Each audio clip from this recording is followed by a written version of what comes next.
Hello and welcome to the Down Under Visa Philippines to Australia podcast series. I'm your host, Jeff Harvie, registered migration agent with Down Under Visa, the premier Australian migration agents in Manila, Philippines, specialising in visas for Australian Filipina couples. We hope you enjoy this podcast and hope it proves useful to you. Please feel free to share this with your partner and with any of your interested friends. Let's get started.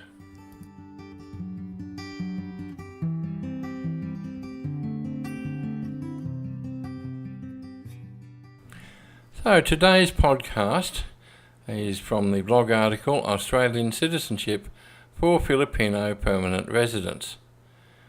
Now, becoming an Australian, getting naturalised, getting Australian citizenship, for I would guess the vast majority of Filipinas and Filipinos who gain Australian partner visas or are still in the process of getting one, the pinnacle of achievement is to become Australians, to have an Australian passport of their own, and to be able to call Australia home for now and for always. Now, much as you will always love the Philippines and your family back there, of course, your number one is your Australian husband and your home together. It's only right. This is where you and your Aussie man of your life, this is where you are or you will raise your children and where you will grow old. This is your home. So why become an Australian citizen? Now, I'm probably stating the very obvious because most of you would have thought about this, but here goes. Okay, the right to have an Australian passport and to enter 181 countries without needing a visa. And freedom from ever having a visa cancelled or being deported from Australia. Not having to update the department when you get a new passport, and no renewing of the resident return visas. You can come and go as you please with your Aussie passport. The right to vote. Now, this means the right to participate in a great system of Australian democracy and have your opinion truly matter. And more than anything, the right to feel like you truly belong in your home of choice with your new family. So what's the citizenship process? Now, obviously you need to be ready, which means you need to be resident in Australia for 4 years, and during that time not outside Australia for longer than a 12-month period. And you need to have been a permanent resident for 1 year out of that 4 years, and not outside of Australia for more than 3 months in the last year. So, so 1 year out of the entire 4 years, and no more than 3 months of that 12 months in the last year.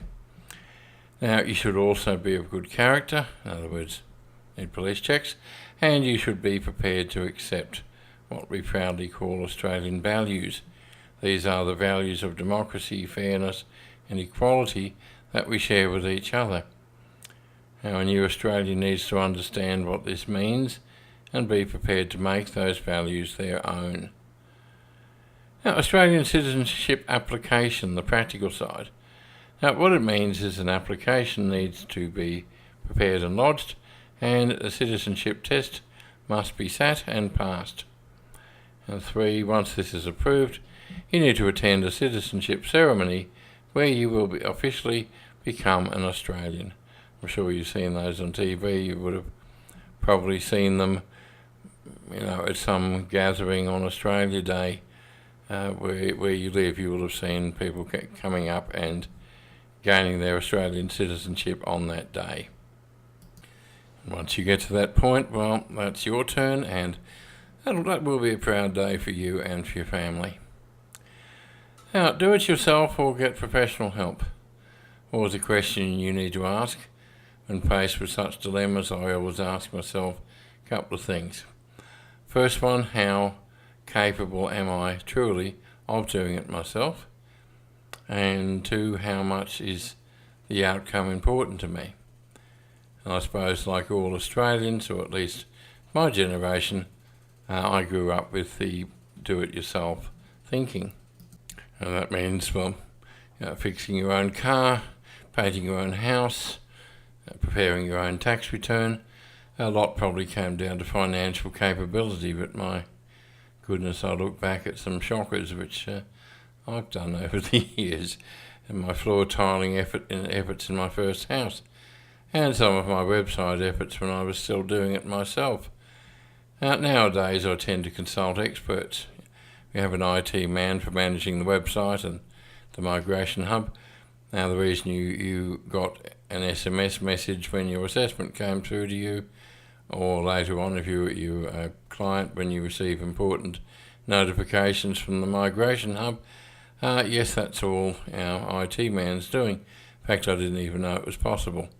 We just put it to him one day that it's of concern that sometimes people don't receive emails and important notices. He said, why don't you have it so an SMS message goes out automatically? I just looked at him, I said, can you do that? He said, yes, and he made it happen.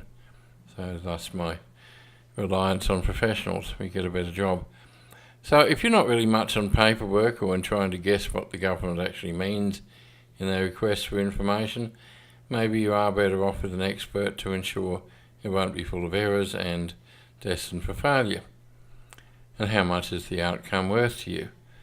Just like the visa applications meant to you, I would assume quite a lot. And this is the very last step in this journey from Philippines to Australia, so I would definitely assume it means a lot to you. And most of you looking at this would have used Down Under Visa for your own visa applications, and we obviously did the right thing by you, or you wouldn't still be looking at our site now, would you? And we hope you will let us manage this important and final step for you, and we would welcome you once again. Our citizenship test. Are you confident? Now, this one freaks a lot of applicants out, especially the 75% pass mark. It's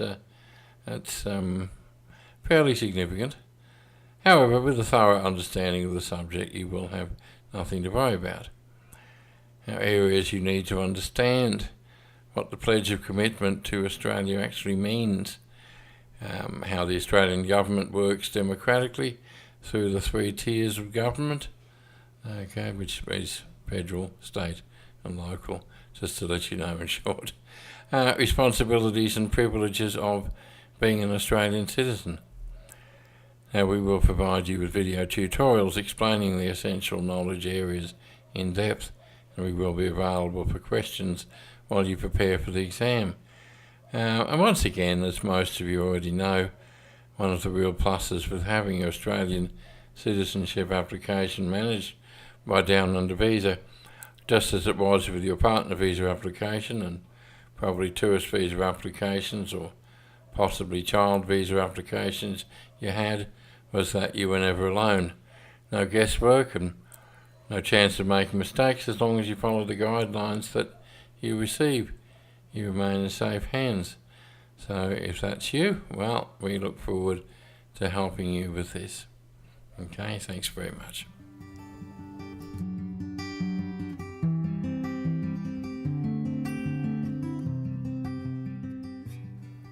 Well, that brings us to the end of another episode of the Down Under Visa Philippines to Australia podcast series. Thank you very much for joining us. We hope you enjoyed, and we hope you found this useful. Australian visas from the Philippines are not easy, and the outcome matters, as you well know. Please feel free to contact us anytime if you need some further help. And we look forward to talking to you again next time. Bye-bye.